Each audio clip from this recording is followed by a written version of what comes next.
You think you're a good person, you want to do the right thing, be nice and stay true to your values, while you see powerful people manipulating and harming others, and you feel disgust, not only for the person doing it but for power itself. That disgust turns into fear, not because it's evil but because it threatens who you think you are. This is day one of the psychology of power. You weren't born to submit, but you were trained to believe that power is something bad. And now, every time you feel the impulse to take control, you censor yourself. Every time people start to listen, you shrink. Not because you can't handle power, but because it doesn't fit the image you have of yourself. That image of the kind, humble, harmless person keeps you small. It protects your ego from moral discomfort, but it costs you your influence, your impact, and your strength. Psychologically, this is self-preservation. Your identity is built to avoid inner conflict. So if power feels like a threat to your morality, your mind will block it. You'll procrastinate, hesitate, or rationalize your way out of dominance again and again. If you want real power, you have to kill the idea that it makes you a bad person. Power doesn't corrupt, it sets you free. And if your identity can't handle that, you'll stay small forever. If everyone you tell your goals to can understand them, you dream way too small. Real power begins where realism ends, because that delusion triggers a hidden neuroscience-based superpower in your brain. This is day two of the psychology of power. Our brain has the ability to rewire itself. When neural pathways change, things become easier, harder, or more automatic. This process is called neuroplasticity. But the brain doesn't rewire for no reason. It needs a cause, and the stronger the cause, the more radical the change. The most effective way to trigger that change is through tension. And tension can be created by cognitive dissonance. When your goal is so massively delusional that your current self could never achieve it, you generate deep psychological dissonance. That dissonance creates tension, and under that tension, neuroplasticity kicks in. Your brain starts rewiring itself to close the gap. It adapts to the demands of your goal. You begin to think, act, and move like the version of you who could actually achieve it. Small goals never trigger that. They're too easy, too familiar. The dissonance isn't strong enough to force change, so you stay the same. So get delusional about your goals. Say them out loud, even if you don't feel ready. And if you're serious, drop yours in the comments. Everyone has that one friend who always plays the clown, never takes things seriously, constantly makes themselves the joke. They're not just funny, they've internalized that role because someone gave it to them early. And everyone has a certain role they play, a label that controls them. And if you know how to use it, that label will give you unlimited power. This is day 3 of the psychology of power. No one is born the clown, the leader, or the failure. These roles are assigned by parents, teachers, friends, and then repeated until they stick. And once the brain absorbs a label, it builds behavior around it. The brain seeks coherence. If someone tells you you're the funny one, and you accept it, your mind begins filtering your behavior to match that identity. You exaggerate certain traits, suppress others, and eventually become the thing that was named. So name people before they name themselves. Frame them in ways that serve your goals. Tell them who they are and repeat it until they believe it, because once they do, they'll act it out automatically. And for yourself, kill every label you didn't choose, because if you didn't write the script, someone else is directing your life. Everyone you follow, everyone you respect and admire has one secret in common, a secret that exploits your biology, leaving you with no choice but to admire them and to follow their lead. I'm going to expose that secret and show you exactly how to use it for yourself. This is day 4 of the psychology of power. What you're responding to isn't their talent. It's not confidence, looks, or intelligence. It's resilience. Biologically, we are wired to trust and follow those who have survived visible struggle without breaking. It's an ancient instinct. In a dangerous world, following the one who's already been tested was a survival advantage. That's why perfect people don't inspire loyalty, they create distance. But someone who has clearly suffered and still projects strength triggers a different emotional response. Safety, reliability, power. But this only works if the suffering looks conquered. If the pain is still active, it signals weakness. If it's mastered, it signals power. Let the world see your scars, because scars don't make you look weak, they make you look dangerous. And in a world full of people pretending to be strong, the one who's visibly unbroken becomes the one they trust. Ever asked yourself why every friend group talks differently? Why every politician uses their own vocabulary? Why every influencer keeps repeating certain words? It's because that creates a psychological foundation of power. This is day 5 of the psychology of power. People desperately crave belonging, and the same language offers exactly that. It makes us feel similar, and that perceived similarity creates an automatic, subconscious closeness. We form emotional bonds with people who seem like us, and if someone speaks like us, we assume they are like us. Using the same terminology makes us feel unique. Everyone else talks like NPCs, but your group doesn't. That feeling of belonging, of uniqueness, of superiority creates such a strong bond that people would go to war for it. That's why You need to give your group the language. Use terms that define them, that make them part of your community, and watch how they show you absolute loyalty. People will do anything, lie, steal, destroy, as long as they can tell themselves it's for the right reasons, as long as they believe they're still morally superior. It's pure human nature, and one of the most effective tools of control. This is day 6 of the psychology of power. The moment you present yourself as morally superior and frame your opponent as evil, everything you do suddenly becomes justified, no matter how extreme, and people will cheer you on because they want to be on the good side. The truth doesn't matter anymore, only the frame does. That's exactly what's happening in the EU right now. Oppositions are being banned, elections are being cancelled, all under the banner of protecting democracy while it's actually destroying it. It's a tactic, and you too can use it. In the Power Codex, I show you exactly how. Everyone's had that one date where the conversation suddenly dies and the silence gets awkward. Tension builds. You feel the urge to say something, but that's the worst thing you could do. And this isn't just about dating. In business, in negotiations, and in every other social interaction, the same principle applies. This is day 7 of the psychology of power. Everyone feels that tension, everyone is tempted to break it, but if you can endure it, you not only signal strength, you also create uncertainty in the other person. They don't know what you're thinking, they don't know what you're feeling, so they start doubting their own words, which leads them to talk more, to reveal more, to come closer to you. In dating, it creates attraction. The woman starts thinking more about you, trying to figure you out, projecting things onto you, and that makes her like you more. If you can handle pressure, you symbolize calm, a place where others feel safe, and strength. You can hold what others can't. That creates attraction. In business, it makes the other person doubt their offer, doubt their position. Just because they can't handle the tension, they give you a better deal. Say more than they should, reveal things they normally wouldn't. That gives you leverage. It improves your position. It gives you power. So learn to hold the tension. Feel comfortable in silence, and watch how everything shifts in your favor. The reason people cling to things that are clearly bad for them, a miserable job, a toxic relationship, even a destructive political ideology, is because they once committed to it. The brain doesn't protect truth, it protects consistency. And once your identity is attached, logic doesn't matter anymore. This is day 8 of the psychology of power. It's called commitment bias. Once someone says yes, once they've invested time, belief, identity, they stop evaluating the truth. They start protecting the choice, because changing their mind means admitting they were wrong, and that feels like loss, like weakness, like self-betrayal. This is why public declarations work so well. If someone says they support you out loud, they'll keep supporting you, even when they're no longer sure, because their ego's now on the line. They're not defending you, they're defending themselves through you. Politicians use this, cult leaders use this, brands use this, and if you're smart, so will you. People don't stay loyal to truth, they stay loyal to the image they've built in front of others. So give them the words, give them the label, let them say it out loud, and watch how far they'll go to protect it. In this world, there are 2 types of people, the ones who are interesting, the ones who stay in your mind, the ones you keep thinking about. And then, there's you. No one remembers you, no one thinks about you, you barely even exist. What separates you from them is just resolution. This is day 9 of the psychology of power. To understand this, you need to know how the brain works. It's a prediction machine. It uses as little energy as possible and craves clarity and resolution. When a prediction is fulfilled, the brain feels clarity, it gets resolution. And because it's trying to conserve energy, it stops investing attention and moves on. But you're predictable.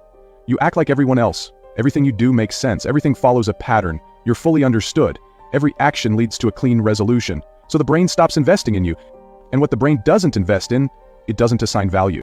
On the other hand, we assign value to the people we can't stop thinking about, to the ones we spend mental time on. We give them attention, and attention is power. So stop being so predictable, build mystery, and do things people don't expect. Don't explain everything, let them wonder, let them figure you out on their own. And the most important point, you don't need to be really impressive to stand out, you just need to be more impressive than your comparison. That's the easiest psychological trick to win attention without changing anything about yourself. This is day 10 of the psychology of power. We don't judge people in absolute terms, we judge them by comparison. The question isn't whether Trump is good, it's whether he looks better than his competition, and if your opponent is half senile, it's easy to come out looking strong. That perception through contrast can be amplified. Every person, every brand, every company has weaknesses. If you bring that weakness into focus and position yourself as strong in exactly that area, you'll always come out ahead, no matter how the rest compares. If there's a trait you want to highlight in yourself, put yourself side by side with someone, a brand, or a company that performs poorly in that exact trait. By comparison, you stay in their mind as the best in that area. You feel like people are constantly watching you. You leave and replay the whole thing in your head, obsessing over how you looked, what you said, what they thought. But the reality is, No one even remembers you at all. This is day 11 of the psychology of power. It's called the spotlight effect. The cognitive bias that makes you believe you're the center of attention when you're not even on the radar. And the reason it destroys your power is because it makes you act like prey. You try to please people who weren't even paying attention. Everyone's running their own simulation, their own insecurity loop. And your little mistake, that sentence you regret, that moment you stumbled, they forgot it 5 seconds after it happened. You didn't. Because your brain magnifies everything that threatens your ego. But theirs? It's busy doing the same thing for themselves. When you've killed the spotlight in your own mind, you gain the ability to weaponize it in others. If you want to trigger insecurity in someone, draw attention to what they're already self-conscious about. Highlight that everyone is looking at their outfit, just subtly, and the spotlight effect does the rest. It will become everything they can think about, and this almost guarantees mistakes. All 3 people you see here have one thing in common which enabled their way to power, and you can steal their tactic to build your own empire. This is day 12 of the psychology of power. Whether it's the Matrix, the old white men, or the Juice, what matters is the same: a clear enemy, someone to blame for your pain, for injustice, for everything that feels wrong in the world. The genius of this tactic is that the enemy doesn't even have to exist. There just need to be small signs. The narrative fits so perfectly into the structure of the human brain that the moment we hear it, we stop thinking deeper. All humans see themselves as morally good, as unique, and as superior in at least one area. A common enemy gives them everything. If the enemy is evil, then fighting him makes you good automatically. It makes you part of a small group that understands something the rest of the world doesn't. It doesn't just make people feel unique, it makes them feel superior than the rest. And if all 3 needs are fulfilled, there is no reason for us to question the narrative, even if it's a lie. Living in that lie makes us feel better than in a reality without the confirmation of our self-image. And if you're the one naming the enemy, people will project that confirmation of their self-image onto you. And that makes them loyal past the point of reason. So what enemy can you use to build your own empire? The hardest words to say are, "I was wrong." People would rather lie and pull themselves further in the abyss than face that sentence. Because admitting failure threatens your identity. And we protect our identity with everything we've got. This is day 13 of the psychology of power. This is raw cognitive dissonance. When reality clashes with a person's self-image, especially if they've invested time, status, or emotion, the brain doesn't correct the course. It rewrites the story. Admitting you were wrong isn't just uncomfortable, it threatens identity, status, even belonging. So instead, the brain twists logic to defend the choice. The worse the outcome, the more justification it needs. They're not blind. Deep down they see the truth, but admitting it would make them feel like the biggest fool. So, if you want to make someone let go of a bad belief, don't fight it.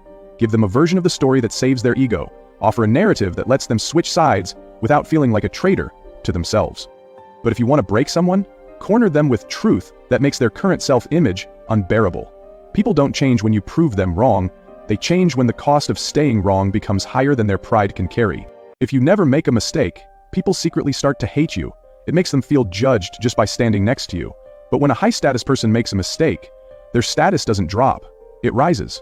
Not despite the failure, but because of it. This is day 14 of the psychology of power. This is the pratfall effect. When someone who's already perceived as competent makes a small, harmless error, their likability increases. The mistake disarms social threat. It signals authenticity, relatability, and emotional accessibility, all without reducing the perception of ability. Neurologically, it relaxes the observer's defensive circuitry. The amygdala no longer flags the person as a threat to self-worth or group hierarchy, but the effect only triggers if status is already established. Low-status individuals, making mistakes, reinforce inferiority.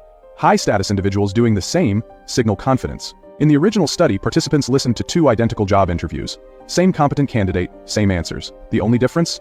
In one version, he spilled coffee at the end. That tiny slip made people more likely to hire him.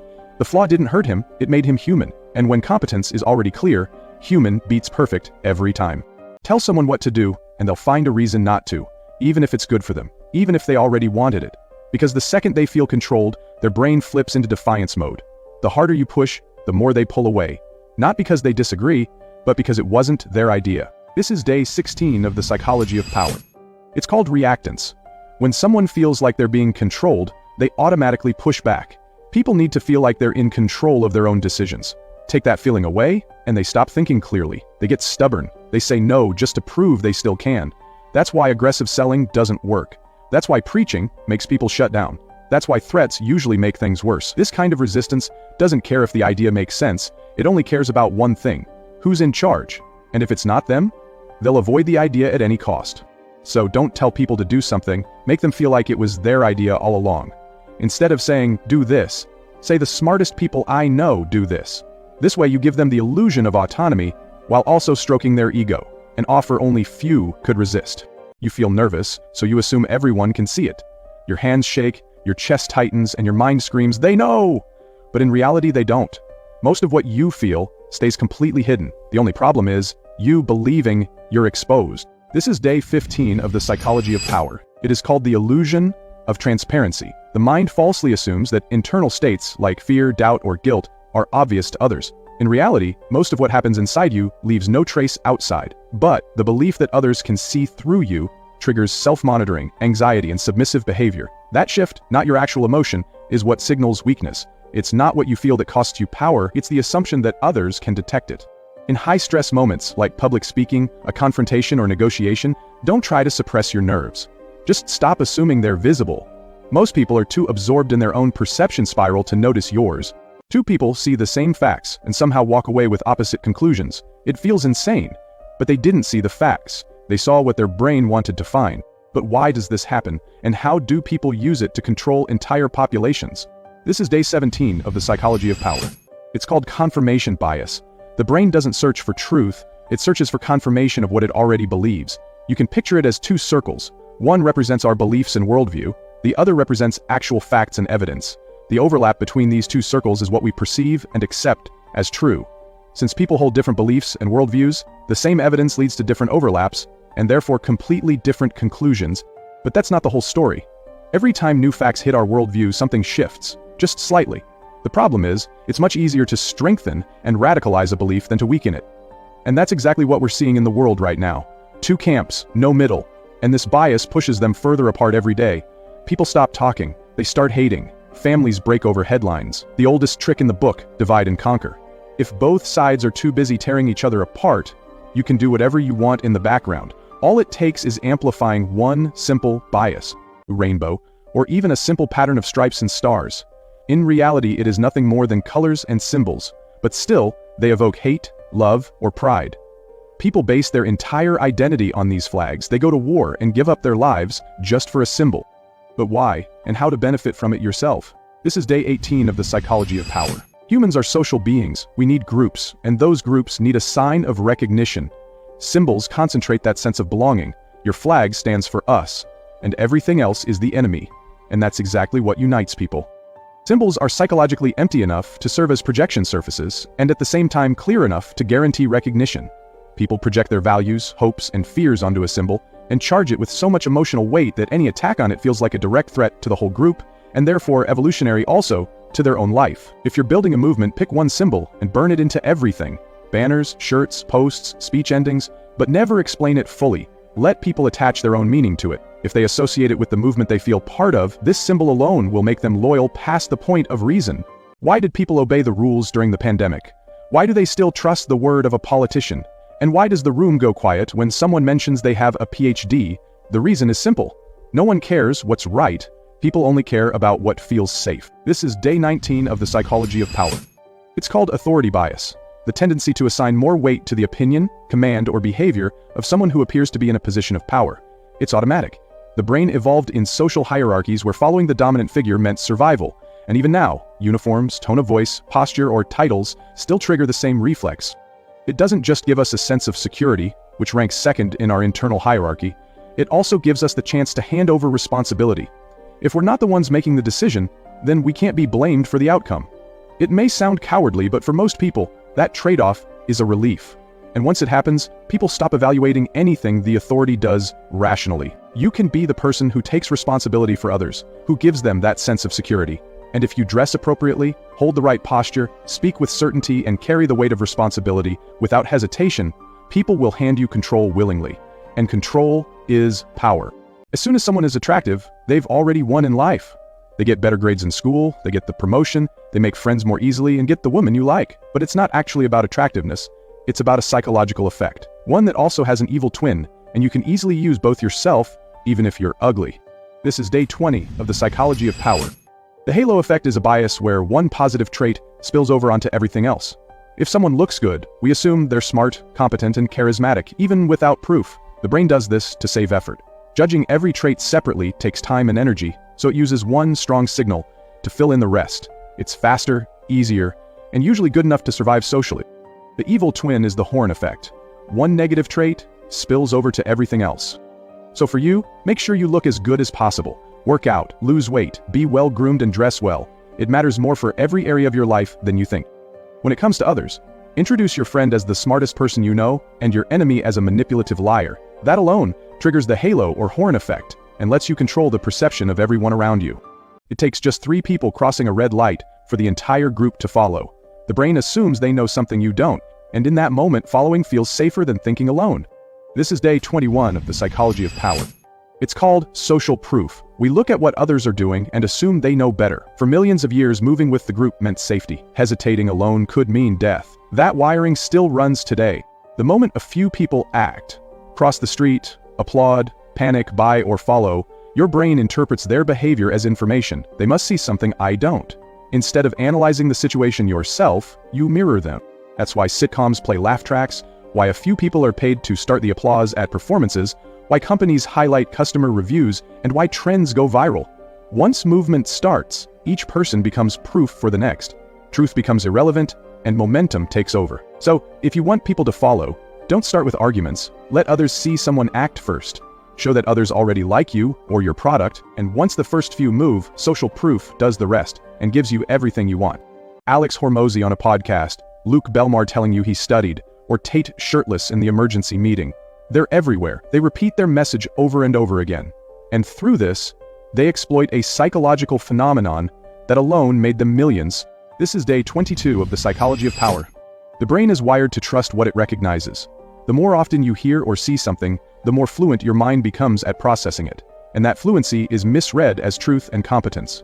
It doesn't matter if the content is complex or shallow. Repetition alone makes it stick. This is the mere exposure effect.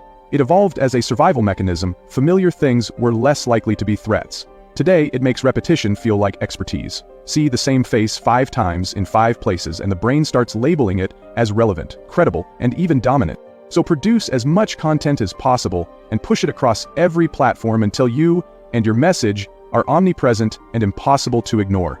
That alone will make people follow and trust you. Combine that with actual expertise like Hormozi, Belmar, and Tate, and it's just a matter of time until you're powerful and rich. You think you're curious, that you want to learn things, but in reality the only thing you care about is avoiding discomfort, not expanding your knowledge. That's how YouTubers and the movie industry manipulate you, with clickbait and cliffhangers. And the secret behind this will shock you. This is day 23 of the psychology of power. The information gap theory explains how humans react when they notice a gap between what they know and what they want to know. But this gap doesn't create curiosity, it creates discomfort. The brain treats the unknown as a threat to control. It creates internal pressure to resolve the tension, and the closer the answer feels, the stronger that pressure gets. That's why vague headlines, cliffhangers, and open loops are so effective. The brain fixates, not because the content is valuable, but because the missing part feels like a problem that has to be solved. Your headlines, captions, and intros should always create friction between what the viewer knows and what they feel they're about to know. Leave loops open and let their brain do the chasing. The same goes for everyday interactions. Don't explain everything, let people chase. Create these loops in their head, and they won't be able to stop thinking about you. When you call someone arrogant, manipulative, or fake, you're not describing them, you're exposing yourself. The things you hate in others are the things you can't face in yourself. They are nothing more than reflections of your own shortcomings. This is day 24 of the psychology of power. It's called projection, and it exists to protect your ego. The brain can't tolerate a self-image that conflicts with reality, so it pushes unwanted traits outward onto others. You feel envy, but call them greedy. You feel fear, but call them controlling. That way you get to feel morally superior while leaking every weakness onto the people around you. And the more intense your reaction, the more precise the mirror. You don't get triggered by strangers for no reason. You get triggered when someone forces you to confront what you've been suppressing. That's why your judgments are never neutral, they're confessions. Nothing exposes people more than projection. Watch what they criticize without thinking. It's almost always the same traits, repeated again and again. And those traits rarely describe others, they describe them. Track those patterns, and you'll know more about a person than they know about themselves. The people who commit the worst acts aren't the ones who see themselves as evil. It's the ones who are convinced they're good. The ones who believe they're on the right side of history. It's never evil, it's justice. They don't need truth, fairness, or limits. Their belief that they're the good guys gives them permission to do anything. This is day 25 of the psychology of power. Moral licensing is what happens when someone's self-image as a good person becomes psychological armor. Once that identity is locked in, the brain starts bending reality to protect it. Every action, no matter how dishonest, brutal, or authoritarian, gets reframed as justified. They're not silencing critics, they're protecting democracy. They're not destroying opponents, they're fighting hate. The worse their behavior gets, the harder they double down, because admitting fault would threaten the entire self-image they built, and they'll burn anything to protect that illusion. If you want to control someone, give them a moral identity, then frame your demand as consistent with it. Tell them they're brave, fair, and principled, then push them to act in ways that prove it. Because once someone needs to be the good guy, they'll do anything to avoid looking like the villain, even if that means becoming one. You believe you have values, that you are one of the good guys, but take away your comfort, your status, your perspective, or just your sense of control, and watch how quickly your morals collapse. People aren't guided by values, they're guided by conditions. And once those conditions shift, the mask comes off. The good person was never real. It was just the version of you that hadn't been tested yet.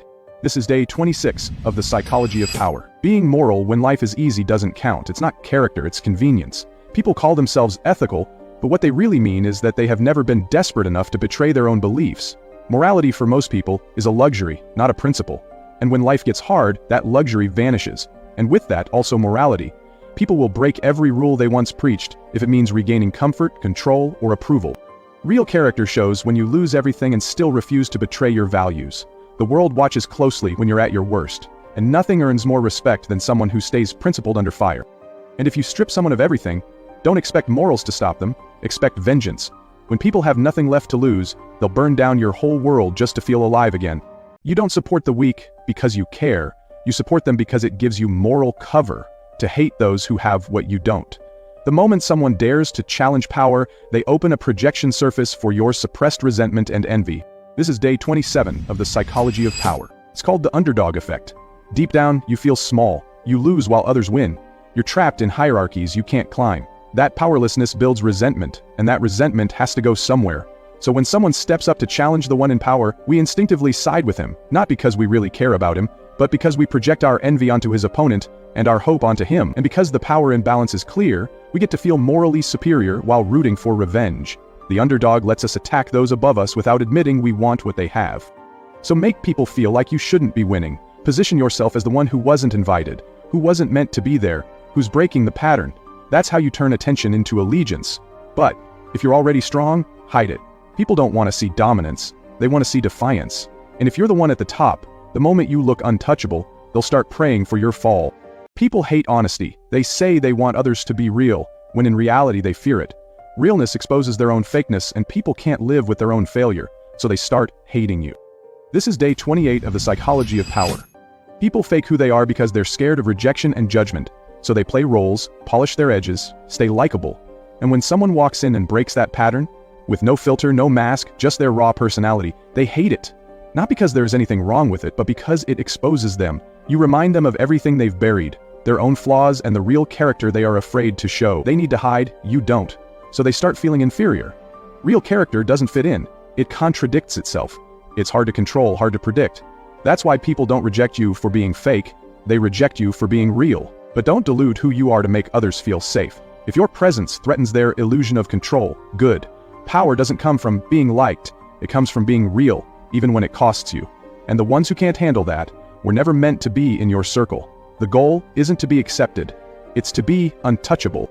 There's only one thing you have to give people for them to do absolutely everything: an excuse. Something that lets them hand over responsibility, something that prevents them from being judged by others and by themselves. This is day 29 of the psychology of power. Imagine what you want others to do as a room. If the room is wide open, they are fully responsible for what happens inside, and that means they risk being judged. But when there is a door, an excuse they can use, something that takes away their responsibility, they feel like having a free pass for everything. Now they can't be judged for anything that happens inside because they can always hide behind this excuse. It doesn't even matter if they know what's behind, the door's mere existence takes the burden off their shoulders. Here's an example. If you're on a date and want to take things to the next level, don't just ask them to come to your place, it's too obvious. Instead, give them a casual excuse. Say you have Mario Kart at home. The plan is just to play a game, so they don't feel like they're easy to have. This way they can't be judged because they have an excuse they can tell everyone, including themselves. They don't feel responsible, which opens the door for everything coming next. And the best part? It doesn't even matter if you actually have Mario Kart or not. You love watching people fail. Don't lie to yourself. The scandal, the downfall, the public humiliation, It excites you, because for 1 second you can finally feel superior. Their collapse lifts your ego without you having to do anything. This is day 30 of the psychology of power. It's called Schadenfreude. The pleasure you feel when others fall is all about hierarchy. Human beings are wired for constant comparison. When someone around you excels, it threatens your self-worth. But if they fail, that pressure disappears. Their loss becomes your emotional release. You don't have to admit you're jealous. You don't have to try harder. Their crash resets the balance. It justifies your inaction. And the brain rewards it. You feel smarter, safer, even superior, all without lifting a finger. Use that. Their resentment is obsession. The more they want to see you fall, the closer they follow. That's free reach, free attention, free momentum. Don't hide, provoke. Make them invest emotionally in your outcome, because the more they wait for your failure, the more they spread your name. And if you don't fall, they built your platform with their own hands. Let their hate carry you higher, then never come down.